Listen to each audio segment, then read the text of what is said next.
नमस्कार दोस्तों, stock market studies में फिर से एक बार आपको बहुत-बहुत स्वागत है। तो आज इंडिपेंडेंस डे का बहुत-बहुत हार्दिक आपको बधाई है और आज के दिन मैं कुछ कंपनीज़ आपके साथ शेयर करूँगा, जो कंपनीज़ की इन्फॉर्मेशन आपको बहुत हेल्प करेगा फ्यूचर में एज़ ए स्विंग ट्रेडिंग्स में, एज़ ए लॉन्ग टर्म के विज़न के हिसाब से। तो वीडियो को लास्ट तक देखिएगा और अभी तक आपने चैनल को सब्सक्राइब नहीं किया तो ज़रूर कर लीजिएगा, कंटिन्यूअसली इन्फॉर्मेशन और अपडेट्स पाने के लिए। तो सबसे पहले आपको करना क्या है, आपको कुछ नहीं करना है, आपको सिर्फ देखना है। चलो देख लेते हैं कौन-सा कंपनी है। सबसे पहले जो कंपनी है जिसका नाम है मेज़ोगन डक। तो देखिए मेज़ोगन जो डॉक है, जो शिप बिल्डर्स लिमिटेड है, वो एक देखा जाए तो इस कंपनी के बारे में मैं सबसे पहले एक चीज़ मैं आपको बता दूँ।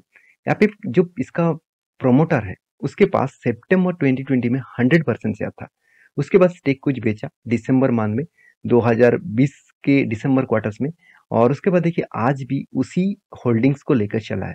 एक चीज़ मैं यहाँ पे बता दूँ जो 84.83% और यहाँ पे जो होल्डिंग्स है, सेबी के रूल्स के हिसाब से कोई भी प्रमोटर के पास इतना होल्डिंग होना नहीं चाहिए। एटलीस्ट आपको 75% तक होल्डिंग्स का अलाउ किया गया है। मतलब यहाँ पे जो एक्स्ट्रा जो शेयर है अराउंड आप बोल सकते हैं 9% साढ़े 9% के आसपास। तो ये जो शेयर्स है, इस शेयर को उसको क्या करना पड़ेगा, बेचना पड़ेगा। तो मेरे हिसाब से यहाँ पे जब बेचेंगे, वो कैसे बेचेंगे? वो बेचना होगा ओएफएस के माध्यम से और मुझे लगता है जिस तरीके से शेयर तेज़ी से भाग रहा है, मेरे हिसाब से कुछ इस तरीके से डिसीज़न जल्द से जल्द आने वाला है और ओएफएस के माध्यम से शेयर बेचेंगे। जब देखिए कुछ इस तरीके से मतलब कुछ ओएफएस, बायबैक इस तरीके से कुछ आते हैं, तब एक चीज़ हमेशा याद रखना, तो शेयर उससे पहले ही तेज़ी से भागना स्टार्ट हो जाते हैं। तो ओएफएस का मतलब क्या है मैं आपको बता दूँ, offer for sale. Offer for sale का मतलब क्या है? मान के चलिए यहाँ पे साढ़े 9% शेयर उसको बेचना पड़ेगा। तो 9.83% उसको शेयर बेचना पड़ेगा 75% करने के लिए। तो जो साढ़े 9% शेयर बेचेंगे, करंट जो प्राइस है मान के चलिए अभी करंट प्राइस कितना है? 1800 फिर 63 के आसपास। तो सोचिए जब ओएफएस करके कंपनी का जो मतलब जो प्रमोटर है, वो अगर माल बेचना चाहेंगे, तो उसको तो डायरेक्टली वो माल नहीं बेच पाएँगे कि वो ये भी नहीं बता पाएँगे कि चलो मेरा माल आप खरीदारी कर लीजिए इस प्राइस में। ऐसे कोई भी खरीदारी नहीं करेंगे, वो तो डायरेक्टली मार्केट से ही खरीदारी कर पाएँगे। तो इसलिए क्या करना पड़ेगा, कंपनी को ऑफ़र देना पड़ेगा और ऑफ़र मतलब ऑफ़र फॉर सेल। तो सेल के लिए उसको ऑफ़र देना पड़ेगा और वो भी देखिए मान के चलिए यहाँ पे ₹1800 के आस-पास चल रहा है। तो कंपनी बताएँगे चलो मैं ₹1500 में आपका शेयर खरीदने के लिए तैयार हूँ। सॉरी मैं आप मेरा शेयर ₹1500 में आपको बेचूँगा, डिस्काउंट में बेचूँगा ₹350 के आसपास डिस्काउंट में, तो आप खरीदना चाहते हैं तो खरीद लीजिए। तो देखिए जैसे इसमें आपको प्लस पॉइंट क्या होता है? इसमें आपको प्लस पॉइंट यही होता है, जब कंपनी का ओएफएस आता है तो वो डिस्काउंट में माल बेचते हैं और जब डिस्काउंट में माल बेचते हैं तो प्राइस भी एडजस्टमेंट हो जाएगा। तो प्राइस एडजस्टमेंट मतलब शेयर में करेक्शन होगा। तो आप कहेंगे सर क्या ओएफएस के लिए हम लोगों को मतलब ओएफएस के ऊपर अप्लाई करना चाहिए? देखिए मेरे हिसाब से अगर कंपनी में दम है, कंपनी में पोटेंशियल है, तो ओएफएस के ऊपर आपको ऑब्वियसली इन्वेस्टमेंट करना चाहिए क्योंकि आपको सस्ते दामों में कोई भी कंपनीज़ का शेयर मिल जाएगा। तो अगर आप चाहते हैं कि ना सर मेरे पास बहुत नीचे से होल्डिंग्स है और मैं ओएफएस के माध्यम से और ऊपर से होल्डिंग नहीं करना चाहता, बाय नहीं करना चाहता, तो छोड़ दीजिए इसको। तो अगर आप मुझे पूछेंगे सर क्या आप इस कंपनी के ऊपर ओएफएस के लिए अप्लाई करना चाहेंगे? बिल्कुल भी नहीं, क्योंकि ये गवर्नमेंट कंपनी है। क्योंकि इसका प्रमोटर देखेंगे कौन है? President of India. तो इसका मतलब गवर्नमेंट कंपनी है। तो गवर्नमेंट कंपनी के ऊपर मैं कोई भी ओएफएस के माध्यम से बेचने वाला शेयर मैं कभी भी नहीं खरीदारी किए हूँ और कभी भी करूँगा भी नहीं। क्योंकि गवर्नमेंट का काम है सर्विसेज़ देना। गवर्नमेंट का काम प्रॉफिट कमाने का मतलब नहीं रखते। तो इसीलिए इस तरीके से कंपनी के ऊपर एक चीज़ आप देखेंगे, तो देखिए क्वार्टरली जो रिज़ल्ट है, ध्यान से देखना, सेल्स एक ही तरीके से होते जा रहे हैं। एक ही तरीके से सेल्स होते जा रहे हैं, ज़्यादा सेल्स हुआ नहीं, बीच में थोड़ा-सा कम, फिर से ज़्यादा, इस तरीके से सिनेरियो देखने को मिला है। अगर वही चीज़ एक्सपेंस के बारे में बात करूँ, तो एक्सपेंस भी देखेंगे, तो कुछ इस तरीके से एक्सपेंस देखने को मिला। अगर कंपनी का प्रॉफ़िट के बारे में बात करूँ, तो एक ही रेंज में आज तक प्रॉफ़िट कंपनी कमाते जा रहा है। बीच में 200 करोड़, फिर से 350 करोड़, फिर से 200, 250 करोड़। इसका मतलब कंपनी एक ही रेंज के ऊपर ट्रेड कर रहा है। तो इसका मतलब है कंपनी गवर्नमेंट कंपनी होने के नाते कंपनी में हमेशा सर्विसेज़ के ऊपर ध्यान देते हैं। प्रॉफ़िट कमाना उसका मकसद नहीं होता। तो आज शेयर भाग रहा है, तो उसके पीछे कारण तो मैं आपको समझा चुका हूँ और शायद दूसरे कुछ कारण भी हो सकते हैं। मेरे हिसाब से मैं इस कंपनी के ऊपर एज़ अ ट्रेडिंग के हिसाब से बहुत बार ट्रेड ले चुका हूँ, जो मैं आपको पहले भी मेंशन किया और फिर से एक ट्रेड बन रहा है बहुत शानदार तरीके से। अगर वो ट्रेड कन्फर्म हुआ तो मैं फिर से एक बार ट्रेड लेने वाला हूँ। तो चलो मैं डायरेक्टली आपको चार्ट पैटर्न ही दिखा देता हूँ। तो डायरेक्टली आप चार्ट पैटर्न देखेंगे, देखिए यहाँ पे क्या हुआ कोविड के टाइम में क्या था कंपनी का, चलो मैं कोविड के टाइम में दिखा देता हूँ। तो कोविड के टाइम में कंपनी का, कोविड के बाद कंपनी लिस्टिंग हुआ, उसके बाद देखिए कंपनी का तब प्राइस था करीबन 150 रुपीज़ के आसपास। तो 150 से कंपनी हाई कितना किया, 2000 के आसपास। तो सोचिए कितना गुना आपको रिटर्न दिया। अगर मैं आपको कैलकुलेट करके दूँ 2000 से 150, तो करीबन 13 टाइम्स आपको रिटर्न दे चुके हैं। तो 1300% का रिटर्न कंपनी दे चुके हैं। तो मैंने कहाँ पे एंट्री लिया, यहाँ पे देखिए ट्रेंड में मेंशन किया, और उसने ट्रेंड के बाद मैंने आपको यहाँ पे एंट्री लेवल बताया था कि यहाँ पे एक अच्छा खासा मोमेंटम देखने को मिल सकता है। और मैंने ये भी आपको बताया कि यहाँ पे जो रेंज क्रिएट हुआ, इस रेंज के बाद यहाँ पे एक ब्रेकआउट कैंडल मिलेगा, तब मैं एंट्री लूंगा। तो ब्रेकआउट के बाद यहाँ पे कुछ टाइम वॉल्यूम क्रिएट किया और फिर से ब्रेकआउट हुआ, तो इस ब्रेकआउट के ऊपर मैंने एंट्री लिया। और मैंने टारगेट एक्चुअली देखा है तो इस लेवल में मैंने टारगेट बुक कर लिया, क्योंकि ऊपर साइड में कोई भी रेजिस्टेंस मुझे दिख नहीं रहा था और फोमो बाइंग हो रहा था, तो मैंने उतना रिस्क नहीं लिया। तो मैं फिर से एक बार रिस्क लेने के लिए तैयार हूँ, क्योंकि यहाँ पे फ्लैग विथ पुल, मतलब यहाँ पे फ्लैग और पुल जैसे एक पैटर्न क्रिएट हो रहा है। जब flag with pull pattern create होता है तो इसमें बहुत अच्छी तरीके से काम होता है।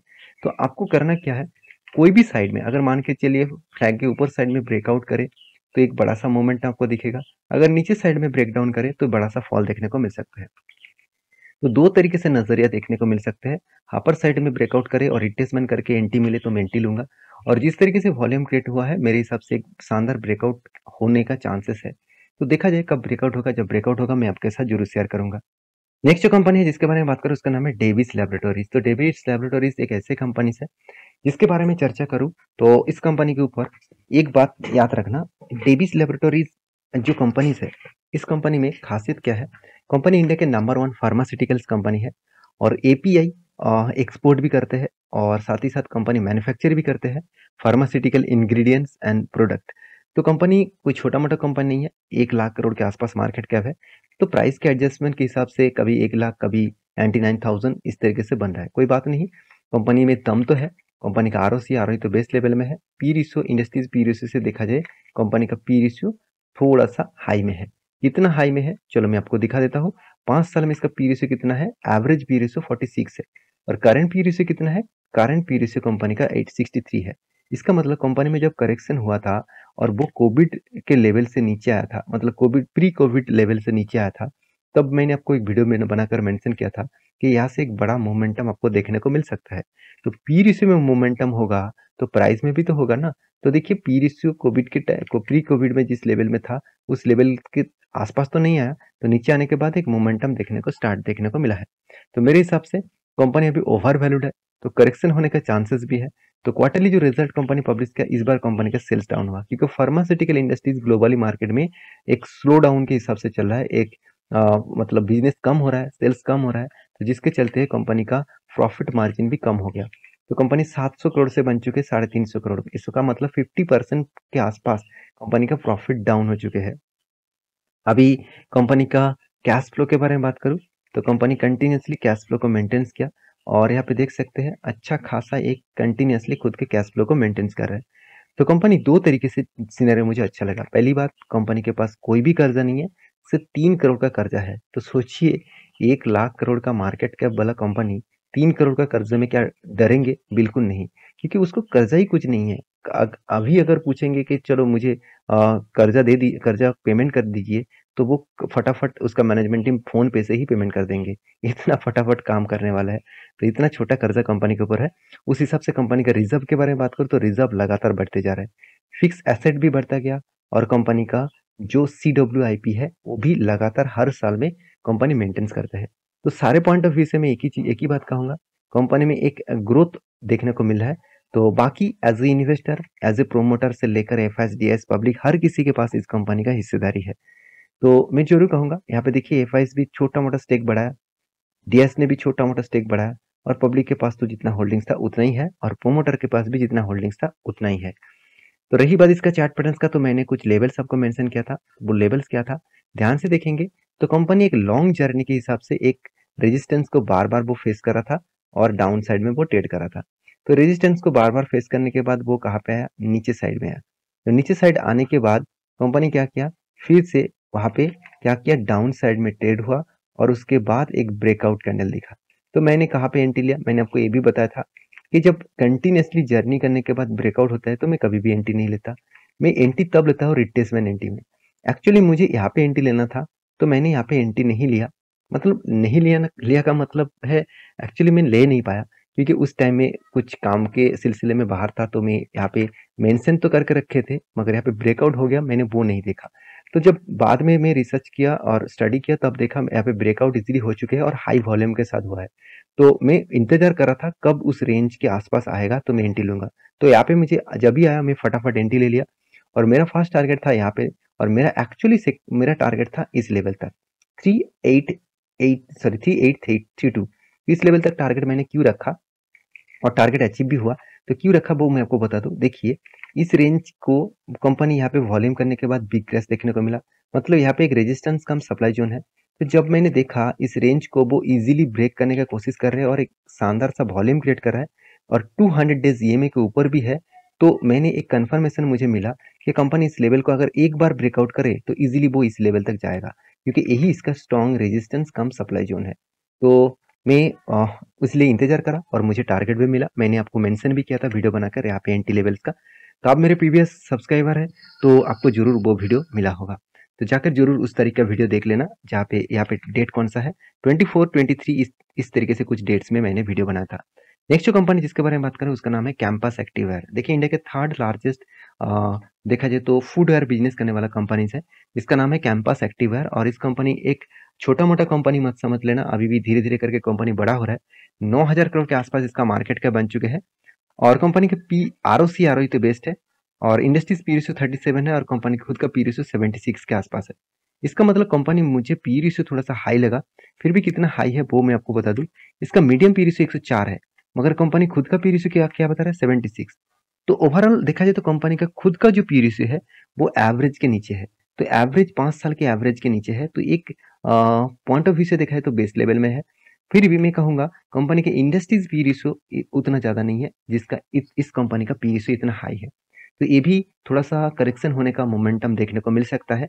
तो कितना करेक्शन हुआ वो मैं आपको दिखाऊंगा। उससे पहले कंपनी का परफॉर्मेंस देखिए, कंपनी के पास कर्जा भी है, एनुअली इनकम भी कंपनी कर रहा है, और कंपनी का जो फूडवेयर का बिजनेस है वो आप देखेंगे, शूज से लेकर, वॉकिंग शूज से लेकर, कैजुअल शूज से लेकर, फुटवेयर, स्लीपर्स एंड फ्लिप्स, जो फ्लॉप्स है, एंड जो सैंडल्स है, इस तरीके से प्रोडक्ट कंपनी बनाते हैं।